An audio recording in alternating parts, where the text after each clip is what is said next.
What is going on, guys? Jack here and welcome to episode 51 of the Bristol Rovers Career Mode series. And my god, in the last episode, did we sign some really good players? Yes, we did. Really good players, and of course we had our pre-contract arrivals. And we're going to test some of them out in this game against Bournemouth in the Capital One Cup. What a team to come up against in the first round. That's just really unfair, to be honest. And it'll be a good test because this is our first match in the new division, although Bournemouth are in the same division as us. So if we can beat them here in the Capital One Cup by any standard, that will just go to show that we have the potential to probably get promoted in this division, because Bournemouth are a really solid side. And my first ever video on this channel, I did have another channel before that, but my first ever video on this channel was a Bournemouth squad report, and that is pretty incredible. If you guys do want to go back and watch that, then please feel free to do so. That was my main career mode in FIFA 13, was Bournemouth, and I do have a lot of respect for them as a team as well in real life, and nevertheless, so we do make it 1-0 very early on with Emile Sinclair. Really lovely goal, and of course, once again, it's Ryan Brunt and Emile Sinclair linking up to get the goal. Really, really good assist from Ryan Brunt, already getting assists this season, and Emile Sinclair tucking that one nicely into the bottom right-hand corner, and a really, really nice goal there, to be honest. And this game was very, very strange because I was expecting it to not be as one-sided as this. But early on, we were dominating stuff. We were really, really doing well. And Adam Reed here having a shot from outside the box, but Allsop, the Bournemouth goalkeeper, manages to make the save. And Bournemouth has such a solid side. But despite that, this game was easier than I thought it would be, especially in the early stages of the game. Within 12 minutes... we had quite a few good chances on goal, and unfortunately the whipped in ball by Adam Reed can't quite find the head of one of our centre-backs. We've been so good scoring set pieces last season, but it couldn't quite come off for us at the beginning of this season, and very unlucky there. That was our first set piece of the season, so not too bad, and we almost did manage to get a goal, but really, really sloppy play here from Bournemouth. They weren't playing at their A game, and Emile Sinclair finding Ryan Brunt, and it's two of the strikers now that have got both of the assists and two of the strikers that have got both the goals. Quite interesting that. It just goes to show how much chemistry Ryan Brunt and Emile Sinclair are having up front. There's no reason why I should sell them. Although I've got a lot of transfer offers for them, they're just not good enough. I mean, look at that goal. That is a fantastic goal. I know the goalkeeper was coming out, but for a player with 65 finishing, you've got to credit Ryan Brunt and Emile Sinclair. I mean, they are solid players and really, really underrated, especially in this game, because no way do they have the stats that they inherit on their card. I mean, it's got to be a lot better than that, and that is just another sloppy goal there just before half-time, and I probably should have shown the sliders at this point, because some people may be a bit sceptical as to why I've scored 3 goals already against Bournemouth, but they were just getting very unlucky. They did have quite a lot of the possession, and they had a very good chance there just after the second half. But they did have a lot of possession, and it was just me catching them out on the break. That was just it. They were playing really good passing possession football. But in the end, it just wasn't working out for them. And I did capitalise on that, of course, by making it 3-0. And then, once again, Emile Sinclair playing through Ryan Brunt, but unfortunately, he couldn't get his second goal of the game. That would have been very good from Ryan Brunt. He'd already got a goal and an assist in this game, and it would have been even better to get 2 and an assist. I mean, if this guy was playing like this in real life, imagine how many informs he'd have on Ultimate Team. Just put it that way. He'd probably have about a 10th inform by now. But anyway, here you can see Wesley Thomas on the ball. And yes, I do know a lot about the Bournemouth players, and that is because of the career mode that I did do. I just mentioned that earlier. But yeah, Wesley Thomas gets fouled just outside the box, and it's a great chance. I know Bournemouth have a lot of free kick specialists, and that is no exception there. That is a fantastic free kick from Pittman, and I think he's a new addition to the Bournemouth side, because that name doesn't sound familiar to me, unless it is, of course, a regenerated player or a generated player or a youth player, whatever it is. Unless he's a real life player, then I do apologise, because I haven't heard of that name before. But they were putting on a lot of pressure late on into the game, and Lainton was just stepping up and playing like a god. And that was the reason we came away with the 3-0 victory. You know, Allsop wasn't playing very good in goal for Bournemouth, but on the other side of the pitch, we were playing incredible. Our defence was brilliant. Our attack was brilliant. Our midfield was brilliant.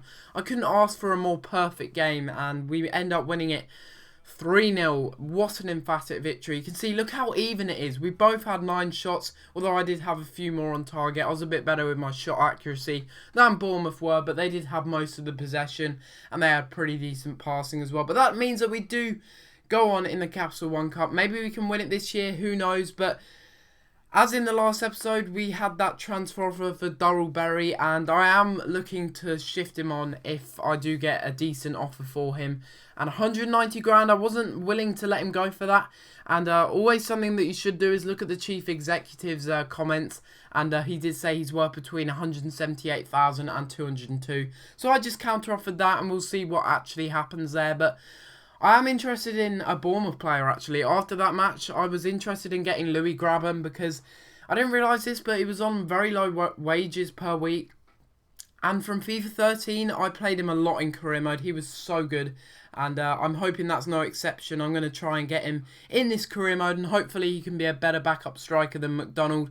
Or maybe those two can play as a pairing. I don't know. But the good thing about Louis Grabban is he can play striker as well as right mid and left mid.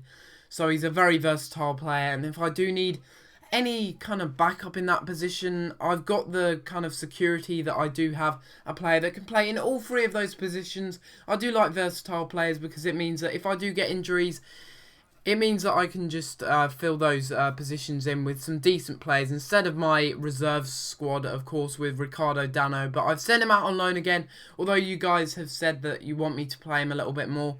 He is 6'6", he is a bit of a tank, but he's just not good enough for this league, really, at the moment. 56 overall, that's just not good enough, really. If we were still in League 2, I'd say yes, he'd probably be just about good enough. But not in this league. No chance would I play him in this league. I would just get absolutely battered, despite the fact he's a complete tank. And he's a Portuguese 6'6" centre-back. That is absolutely incredible. He's kind of the Peter Crouch height, and yeah, he's going to be a really good future star, I'm hoping, despite the fact that I was hoping for a little bit better of a future star. Maybe not a right back, but someone like a striker, maybe. That would have been perfect, but you can't get everything perfect in this world and in this career mode. But we do take the lead very, very nicely indeed. I think that was Emile Sinclair with some lovely footwork on that right wing position. Of course, he can play there as well. Another versatile striker that can play in various positions. But he crosses that ball into the path of John Joe O'Toole, who finishes it nicely, getting the first goal in this Football League Championship. And that was a very, very nice goal taken by John Joe O'Toole. He's a really good holding midfielder, as I've said. And another great cross into the middle. And on the rebound, we scored a second rebound goal. But that was a consolation because although Emile Sinclair scored to make it 2-0, Ryan Brunt was down on the floor clutching his ankle. And that was very, very worrying because I knew that he was injured, but I didn't know how long he was out for. You can see in the replay there, he's clutching his ankle, and I was very worried. So I did pause the game afterwards, and guess what injury he has? Yeah, it is my luck. He's got a bruised shoulder. Really, EA? A bruised shoulder? Are you actually joking me? And he's going to be out for 7 days now with a bruised shoulder. That is just ridiculous. You wouldn't get that in rugby at all. You just wouldn't. I know this is football, but bruised shoulder, come on, that's taking the piss just a little bit, isn't it? I mean, a bruised shoulder, that's just really, really weak injury to pick up. But anyway, it doesn't matter. We've got some backup strikers, luckily. We've got Cody McDonald, we've got Max Clayton in those positions. So hopefully, while Ryan Brunt is out injured, they can do some good work. But a really poor tackle there from, I think that might have been Tom Parks, and he gives away a penalty. I thought this was going to go really well, but as soon as Ryan Brunt got injured, things just went downhill. It's as simple as that, really. And to make things even worse, they scored the penalty to get them back into the game, have a little scrap in the game, and yeah, that kind of brought them back into the game, despite the fact they didn't have that many chances. And they do have Tom Ince there, I think that is, unless that is a different Ince. I'm not 100% sure. That might actually be a different Ince, because I don't know actually. If that is Thomas Ince, that is pretty interesting to see that he is at Brighton and Hove Albion.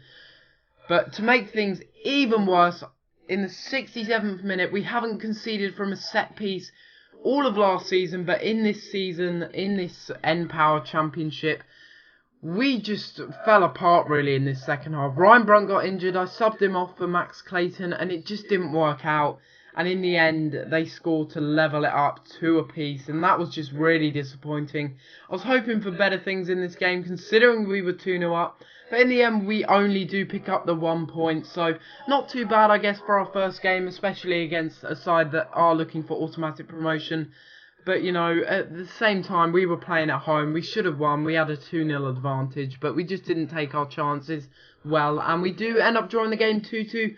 But, guys, if you have enjoyed this episode of Career Mode and want more Career Mode from me, please be sure to like and subscribe. It is very much appreciated. And maybe I'll do some live streams soon. Maybe when I get to 1k subs. Maybe that's what you guys want to see. But, guys, I'm going to have to leave it there. Hopefully you have enjoyed this episode of Career Mode. And I'll see you next time for another episode. Thanks for watching.